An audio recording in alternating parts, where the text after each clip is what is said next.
یہ سارے ثواب کی مجلس ہے، اور ہم نے اور آپ نے اپنی زندگی میں اللہ کے دیے ہوئے اس فرمان کے تحت ما عندکم ینفد وما عند اللہ باق، یہ طے کرنا ہے کہ کس چیز کو ہم باقی رکھنا چاہتے ہیں، اور جس کو باقی رکھنا چاہتے ہیں اس کا صرف ایک فارمولہ ہے، اس کو اللہ کی طرف ہونا چاہیے۔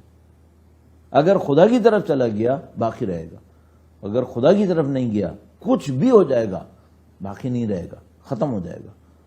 اب صرف اس مطلب کی طرف تھوڑی سی توجہ اور آپ کی دلواؤں گا، اور انشاءاللہ خداوند متعال اس کا ثواب آپ کو اور ہمیں اور مرحومہ جن کے لیے مجلس منعقد ہوئی ہے ان کو بھی ارسال فرمائے گا، اور باقی تمام مرحومین کو درود بھیجے گا محمد و آل محمد پر۔ اللہم صلی علی محمد آل محمد وعجل فرجہم۔ خدا متعال، متعال کا مطلب ہوتا ہے بہت بلند، خدا متعال، اللہ تعالیٰ بھی کہتے ہیں، تعالیٰ کا مطلب بھی وہی بلندی ہوتا ہے۔ جو خدا کی بلندی ہے یہ ظاہر ہے کہ جسمانی نہیں ہے، یہ خدا کی بلندی صفات کے اندر ہے۔ اگر خدا عدل میں شدید ہے،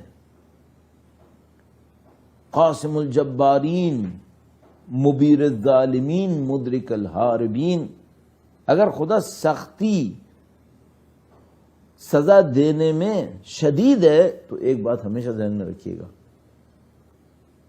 اس سزا کے مقابلے میں لطف کرنے میں اس سے زیادہ شدید ہے، رحم کرنے میں اس سے زیادہ شدید ہے، بخش دینے میں اس سے زیادہ شدید ہے۔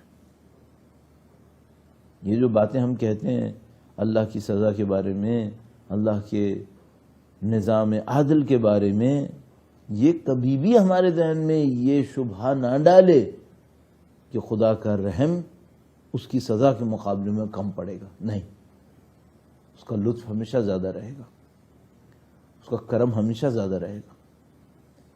بس کبھی بھی آپ کے اور میرے ذہن میں نا امیدی نہ ان سخت باتوں کو سن کے، وہ بڑا کریم ہے۔ ہاں کرامت کی وجہ سے دھوکے میں بھی مبتلا نہ پڑ جائیں کہ گناہ کے راستے پہ چل نکلے، جیسے کہ آئے کریم نے فرمایا ما غرک، تمہیں کس چیز نے دھوکہ دیا؟ تو کرامت خدا تو ہے، لیکن ایسا نہ ہو کہ کرامت خدا کی وجہ سے دھوکے میں چلے جاؤ، یہ نہیں کرنا ہے۔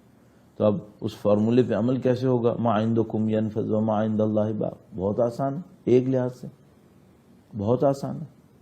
آپ صبح کو اٹھیے، ہر زندگی کے ہر دن یہ خدا ہم سے چاہتا ہے، اٹھیں اور اللہ سے ایک عہد کریں، خدا ایک دن اور دیا تو نے، مجھے نہیں معلوم اس کے بعد کتنے دن ہیں، ایک دن اور دیا تمہیں، تیرے ساتھ ایک عہد کرتا ہوں، میں کسی بندے پہ ظلم نہیں کروں گا۔ یہ طریقہ لکھا ہے روایت میں ہمارے پاس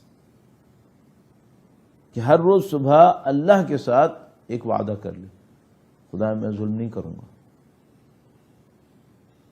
ہمارے پاس روایتوں میں اس وعدے کے اوپر جزا لکھی ہوئی ہے کہ اگر کوئی اپنی زندگی میں اس وعدے کے ساتھ زندگی شروع کرے، روزانہ کا دن شروع کرے کہ خدا میں ظلم نہیں کروں گا، اور میں تجھ سے وعدہ کرتا ہوں کہ تیرے بندوں پہ ظلم نہیں کروں گا، اس کا خود انسان کی ہدایت میں بہت بڑا کردار ہے، انسان کی فلاح اور سعادت کے اندر کردار ہے۔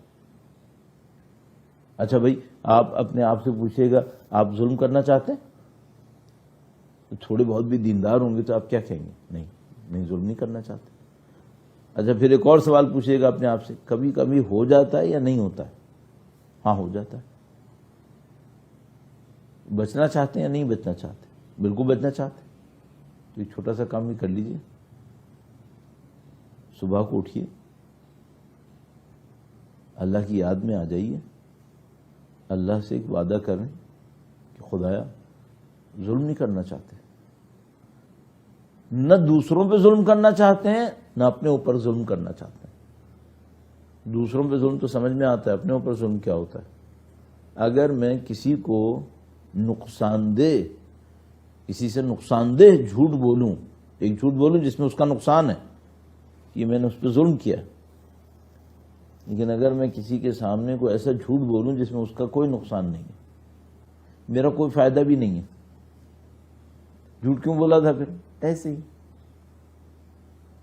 کسی مذاق میں، کسی شوبازی میں، کسی اور کے ساتھ ہنسی مذاق میں، یہ جو میں نے جھوٹ بولا یہ کیا ہے؟ یہ کس پہ ظلم کیا؟ اپنے اوپر۔ آپ دوسروں پہ ظلم نہیں کرنا چاہتے، اپنے اوپر ظلم کرنا چاہتے ہیں؟ نہیں۔